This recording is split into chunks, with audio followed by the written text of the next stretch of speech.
The night was supposed to belong to experience, reputation, and expectation. Everything about the matchup framed it as a showcase for Jaime Munguia, a man carrying the weight of Mexican boxing pride into another high-stakes performance at super middleweight.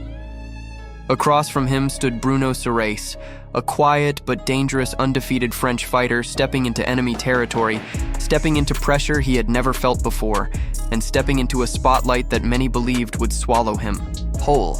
Yet boxing has a way of rewriting scripts without permission, and what unfolded inside that ring would not follow anyone's expectations. Not the analysts, not the crowd, and certainly not the man being introduced as the favorite. From the opening moments, the physical reality of the fight was impossible to ignore.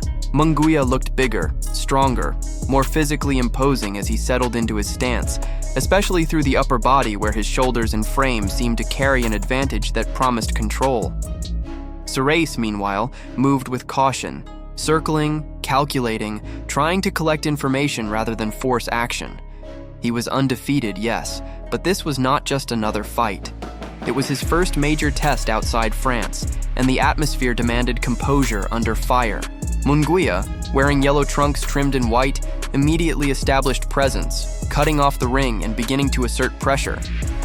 Surace, in black trunks with yellow trim, responded with movement and an early attempt to establish his jab. But even in those first exchanges, the difference in physical force was already becoming apparent. As the rounds began to unfold, the fight turned into a quiet battle of strategies. Surace, disciplined but cautious, tried to rely on single shots, especially his favored overhand right, looking for a moment rather than building sustained offense. Munguia, however, operated like a man gradually tightening a noose. Guided by a measured approach after returning to familiar training environments in Big Bear and working under the strategic eye of Eric Morales, he did not rush. Instead, he read, adjusted, and advanced. His jab began to dictate distance, his footwork started to close exits, and his bodywork slowly introduced a level of wear that Surace had not yet experienced in his career. The first round offered glimpses, rather than conclusions.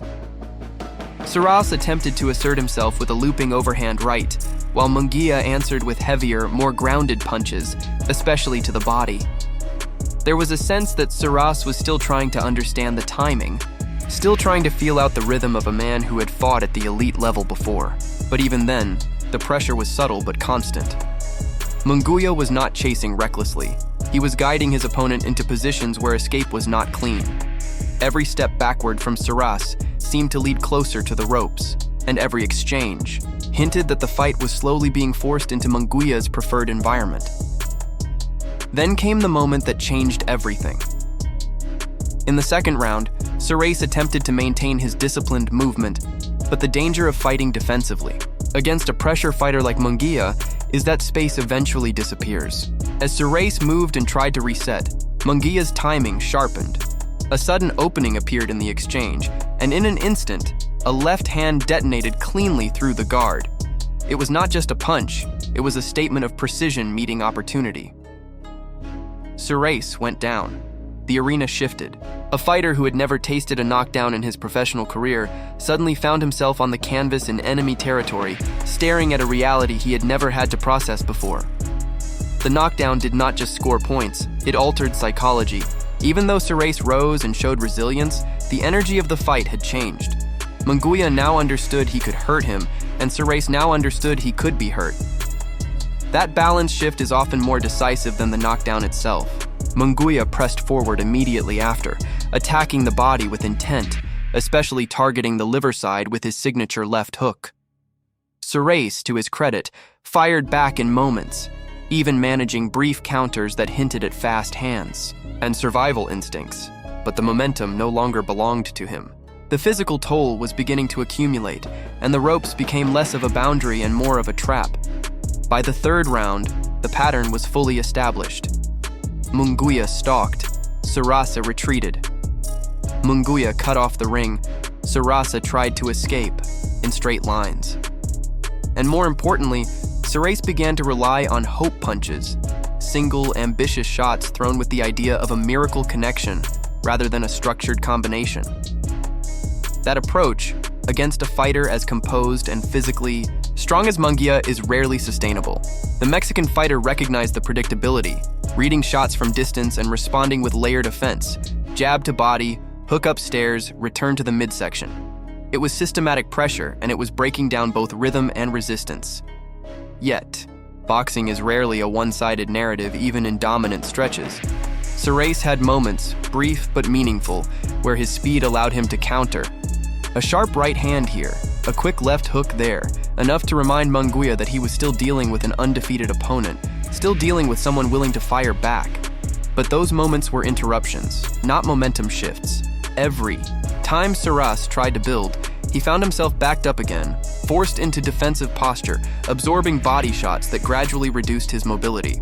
The accumulation was subtle but undeniable, and by the end of the third round, Surace's footwork had already begun to lose its early sharpness. The fourth and fifth rounds turned into a test of endurance and discipline. Munguia continued to apply pressure, but with increasing variety. He was no longer just walking forward, he was feinting, drawing reactions, splitting guards, and mixing head and body attacks in a way that forced Surace to constantly defend different levels. Surace showed courage, no question, and even landed occasional clean counters that briefly lifted his confidence, but the cost of each exchange was rising. Every successful moment came with immediate retaliation, and the sense of control never truly shifted in his favor. Munguia, for his part, was careful not to overcommit, aware that one mistake against a fast counterpuncher could change everything, yet confident enough to keep pressing the physical advantage. Still, Surace remained upright, resilient in a way that began to surprise even observers. He absorbed punishment, reset, and kept trying to find openings, especially with counters off Munguia's aggression. There were flashes of success, clean right hands, brief combinations that landed when Munguia was slightly off rhythm, but they were isolated moments rather than sustained answers. And in boxing, especially at this level, isolated moments rarely outweigh consistent pressure. The narrative was still pointing in one direction, but it had not yet concluded.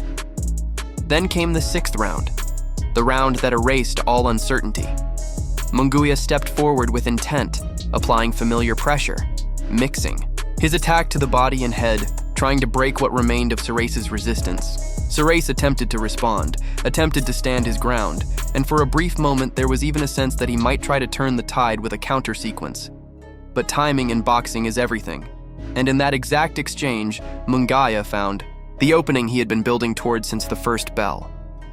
A single punch, thrown with precision and force, landed clean. Not partially, not glancing. Clean. The impact was immediate and absolute. Surace collapsed, unable to recover in time, unable to gather himself as the referee began the count. The arena reaction exploded, but beneath the noise was disbelief. A fighter who entered undefeated, who had survived early adversity, who had even scored moments of success, was suddenly rendered motionless by one decisive shot. The count continued, but the outcome was no longer in question. It was over. A knockout that no one in the opening moments of the fight had fully anticipated had arrived in the most definitive way possible. And then came the silence after the storm. The realization that Bruno Surace had done the impossible, stepping into hostile territory and not just competing, but ending the night as the man who shocked the entire narrative. For Jaime Munguia, it was a brutal reminder of boxing's unpredictability, where control can exist for minutes, even rounds, yet vanish in a single second. For Surace, it was a career-defining moment, the kind that transforms an undefeated record into something far more meaningful, a statement heard across the boxing world. In the aftermath, the story was no longer about expectations. It was about what happens when preparation meets opportunity, when underestimation meets timing, and when one punch can rewrite an entire script. And as fans processed what they had just witnessed, one question lingered in the air. How did a fight that seemed so controlled, so structured, so inevitable, end in such sudden, absolute shock? If this fight proved anything, it is that in boxing, certainty is always temporary. What did you think of this upset? Was it Surace's moment? Of brilliance? or a warning about complacency at the highest level.